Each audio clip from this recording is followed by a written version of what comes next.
India ఆర్థిక వ్యవస్థ దూసుకుపోతోంది. కేంద్ర ప్రభుత్వ విధానపరమైన చర్యలు ప్రపంచానికే భారత్ను దిక్సూచిలా మారుస్తున్నాయి. ఇప్పటికే జపాన్ను దాటేసి 4వ అతిపెద్ద ఆర్థిక వ్యవస్థగా మారింది ఇండియా. మరో 2-3 ఏళ్లలోనే ప్రపంచంలోనే 3వ అతిపెద్ద ఆర్థిక వ్యవస్థగా అవతరించనుంది భారత్. ప్రపంచ ఆర్థిక శక్తిగా భారత్ వేగంగా ఎదుగుతోంది. 1990లో 12వ పెద్ద ఆర్థిక వ్యవస్థగా ఉన్న భారత్ 2000 నాటికి 13వ స్థానానికి దిగజారింది.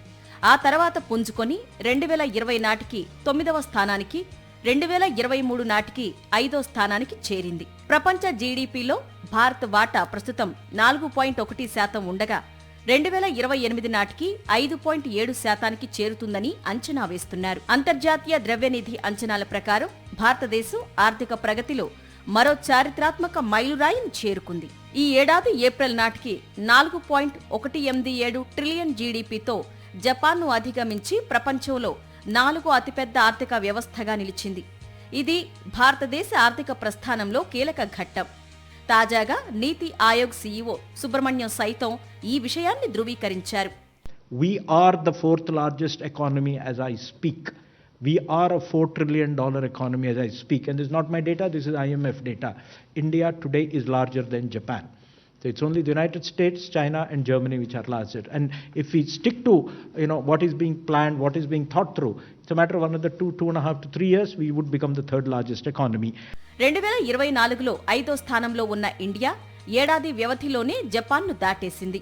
అత్యంత ఆకర్షణీయ వినియోగ మార్కెటుగా మారటం, ప్రపంచ ఉత్పాదకతలో తన వాటా పెంచుకోవటం, విధానపరమైన మద్దతుతో సాధించిన స్థూల ఆర్థిక స్థిరత్వం, మెరుగైన మౌలిక వసతులే ఇందుకు కారణమని ఐఎంఎఫ్ తేల్చి చెప్పింది. జీడీపీ పరంగా అమెరికా, చైనా, జర్మనీ ఇండియా కంటే ముందు వరుసలో నిలిచాయి. మరో 2-3 ఏళ్లలోనే జర్మనీని అధిగమించి 3వ అతిపెద్ద ఆర్థిక వ్యవస్థగా అవతరిస్తుందని నిపుణులు అంచనా వేస్తున్నారు. 2028 నాటికి ఇండియా జీడీపీ $5.7 బిలియన్ పెరిగి జర్మనీ జీడీపీని దాటేస్తుందని భావిస్తున్నారు.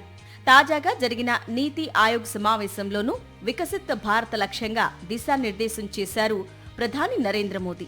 కేంద్రం, రాష్ట్రాలను టీమిండియాగా అభివర్ణించిన మోదీ కలిసికట్టుగా పనిచేస్తే ఏ అభివృద్ధి లక్ష్యం కూడా అసాధ్యం కాబోదన్నారు. సుస్థిరాభివృద్ధి, ఇన్నోవేషన్ల కలబోతగా భవిష్యత్ అవసరాలకు పూర్తి స్థాయిలో సిద్ధంగా ఉండేలా ముందుకు సాగాలని పిలుపునిచ్చారు మోదీ.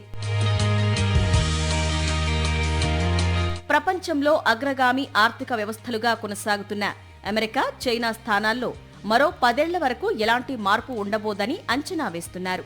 కానీ భారత్ మాత్రం దూసుకుపోతున్న వృద్ధి రేటుతో కేవలం 3 ఏళ్లలోనే 3వ స్థానానికి చేరుకోవటం ఖాయమని ఆర్థిక విశ్లేషకులు అంచనా వేస్తున్నారు.